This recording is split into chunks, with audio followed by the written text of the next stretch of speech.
आखिर कौन है वेदव्यास? हमारे मन में अक्सर इनके बारे में जानने की उत्सुकता होती है। तो दोस्तों, आज इस वीडियो में हम इसी प्रश्न के उत्तर को खोजने की कोशिश करेंगे। इसके लिए दोस्तों वीडियो में हमारे साथ अंत तक बने रहिएगा, जिससे कि आपको सही और सटीक जानकारी प्राप्त हो पाए।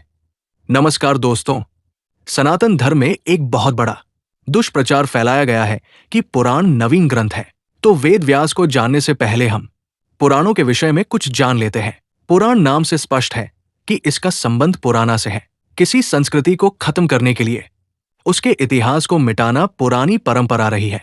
पुराणों का अपमान करना उसी रीति का अनुकरण मात्र है। दोस्तों, पुराण सनातन धर्म के वो खंभे हैं जिन पर धर्म टिका हुआ है। इसलिए पुराणों को नवीन, झूठ का पुलिंदा, मनगढ़ंत कहानियों का पिटारा कहना हिंदू धर्म की इमारत के खंभों को तोड़ने के बराबर है। ब्रह्मा के स्मरण में वेद से भी पहले पुराण आते हैं। इससे स्पष्ट है कि पुराण अनादि है। परंतु कैसे? तो पुराण एक विद्या का नाम है, जैसे कि व्याकरण एक विद्या है। आज संस्कृत व्याकरण का मुख्य ग्रंथ पाणिनि का अष्टाध्यायी है, परंतु इसका अर्थ ये नहीं कि उसके पहले व्याकरण नहीं था।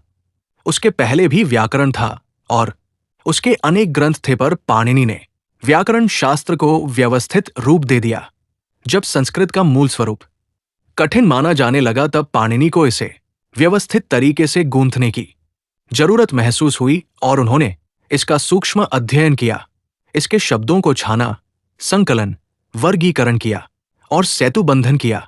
बिल्कुल यही बात पुराणों के लिए है। पुराणों में बताया गया है कि पहले पुराण एक ही था और वह सौड़ियों ग्रंथों में बिखरा पड़ा था। कलयुग के आरंभ में मनुष्यों की कम स्मृति, कम विचार शक्ति, कम आध्यात्म बल, कम बुद्धिमत्ता देखकर भगवान वेदव्यास ने जिस प्रकार एक ही वेद को 4 संहिताओं ऋग्वेद, यजुर्वेद, सामवेद और अथर्ववेद में विभाजित किया, उसी प्रकार अथाह अनंत अव्यवस्थित पुराणों को वर्गीकृत कर 18 भागों में बांट दिया, जिन्हें आज हम 18 मुख्य पुराणों के रूप में देखते हैं। ये तो थी जानकारी पुराणों की। अब हम वेदव्यास के बारे में जान लेते हैं। दोस्तों, आपको जानकर हैरानी होगी कि वेदव्यास कोई व्यक्ति विशेष नहीं, बल्कि ये एक पदवी या अधिकार का नाम है। हर 4 युगों में कलयुग से पहले जो ऋषि मुनि वेद संहिताओं का विभाजन और पुराण ग्रंथों को संक्षिप्त, संग्रहित, वर्गीकृत, सरलीकरण करके कलयुग के लोगों की आवश्यकता के अनुसार उन्हें प्रकाशित करते हैं, वही उस समय के व्यास कहलाते हैं। इस मनवंतर के 28 चतुर्युगों में जो 28 व्यास हुए हैं, उन सभी के नाम पुराणों में कई जगह मिलते हैं। किसी समय महर्षि वशिष्ठ और महर्षि पराशर भी व्यास हुए हैं। इस कलयुग के व्यास महर्षि कृष्ण द्वैपायन हैं, जिनके द्वारा प्रकाशित वेद और पुराणों को हम सब पढ़ते हैं। इन्हीं ने ही महाभारत की भी रचना करी। अब चलिए हम कृष्ण द्वैपायन के जीवन के विषय में जानते हैं और जानते हैं कि महाभारत में उनका क्या स्थान था। महाभारत के भीष्म पितामह व्यास कृष्ण द्वैपायन के भाई थे। इस प्रकार से एक तो महाभारत में उनका ये स्थान है कि वो भीष्म के भाई हैं। दोस्तों, जब शांतनु और सत्यवती का विवाह हुआ था, उससे पहले ही सत्यवती को महर्षि पराशर के द्वारा एक पुत्र मिला हुआ था, जिसका नाम था कृष्ण द्वैपायन। कृष्ण द्वैपायन नाम के पीछे भी छिपा है रहस्य। वो सांवले रंग का था, तो नाम कृष्ण रख दिया था और यमुना नदी के द्वीप काल्पी में जन्म होने के कारण ही इसका नाम कृष्ण द्वैपायन हुआ। 4 वेदों की उत्पत्ति के कारण ही ये वेद व्यास कहलाए। बद्रीवन में निवास करने के कारण इनका एक नाम बद्रायण भी है। अलौकिक शक्तियों से युक्त इन्हें भगवान विष्णु का 21वां अवतार माना जाता है, तो इस नाते वो भीष्म के भाई थे। भीष्म के और भी भाई थे। सत्यवती से शांतनु को 2 बेटे चित्रांगद और विचित्रवीर्य हुए, वो भी कृष्ण और भीष्म के भी भाई हैं। तो इस प्रकार उनका ये स्थान हल्का फुल्का स्थान नहीं है। वो अर्थात कृष्ण पितामह के भाई थे, तो वो भी पितामह ही हुए और फिर उनका काम आगे भी था। चित्रांगद युद्ध में मारे गए, विचित्रवीर्य बीमार होकर चल बसे। अब प्रश्न था कि सत्यवती का अर्थात शांतनु का वंश कौन बढ़ाएगा? अब कहने को तो भीष्म भी सत्यवती के बेटे ही हुए, लेकिन सत्यवती ने तो खुद ही उन्हें प्रतिज्ञा दिला दी थी कि आजीवन भीष्म कुंवारे ही रहेंगे। तो मां यानी सत्यवती है और एक बेटा यानी भीष्म है और दूसरे बेटे यानी विचित्रवीर्य की पत्नी है घर में, अर्थात हस्तिनापुर में यही 3 बचे थे। अब प्रश्न था कि वंश आगे कैसे बढ़ेगा। फिर सत्यवती को याद आया अपना वो बेटा जो विवाह से पहले का है। उसका नाम था वेदव्यास अर्थात कृष्ण द्वैपायन। अब प्रश्न उठता है कि उनको वेदव्यास क्यों बोलते हैं, क्योंकि दोस्तों वेद पहले 4 हिस्सों में विभक्त नहीं थे। तो व्यास ऋषि ने वेदों का जो पूरा साहित्य था, जो सारी ऋचाएं थी, उनको 4 हिस्सों में बांटा ताकि पढ़ने में सुविधा हो जाए, ताकि उनको आत्मसात करना थोड़ा और सरल हो जाए।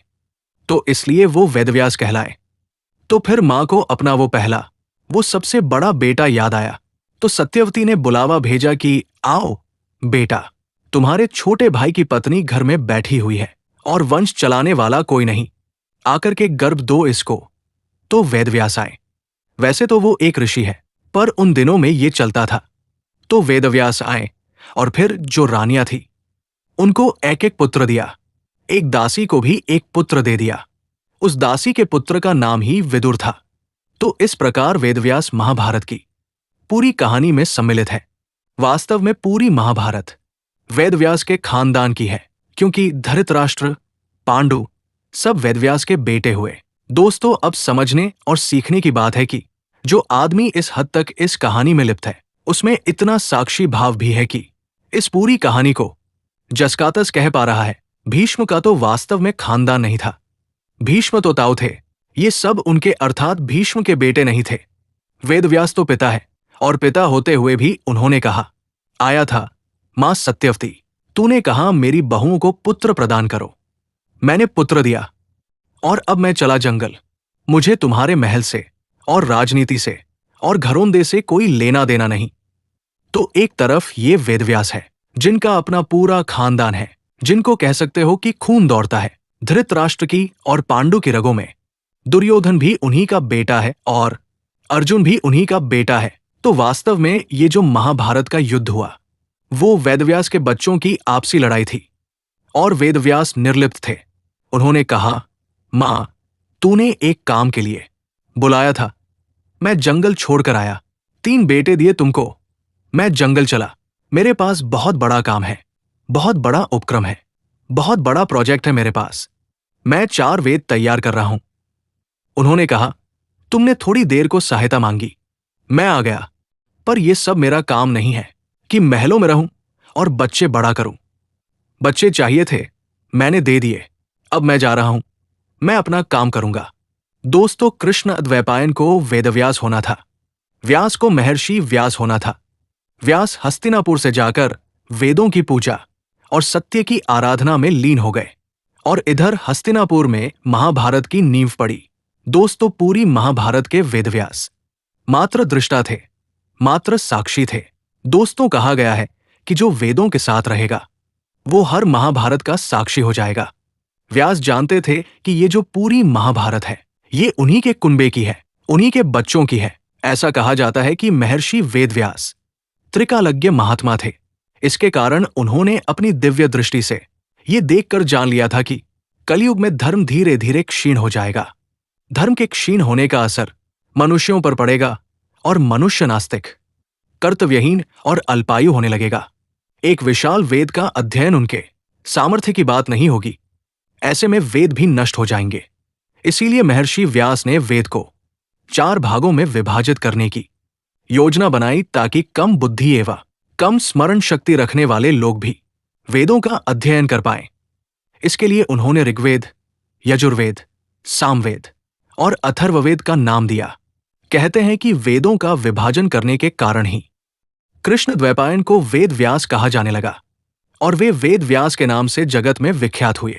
बताया जाता है कि वेद के विभाजन के बाद वेद व्यास ने ऋग्वेद, यजुर्वेद, सामवेद और अथर्ववेद को क्रमशः अपने शिष्य पैल, जैमिन, वैशंपायन और सुमंत मुनि को बताया और उनको विधिवत दीक्षा दी।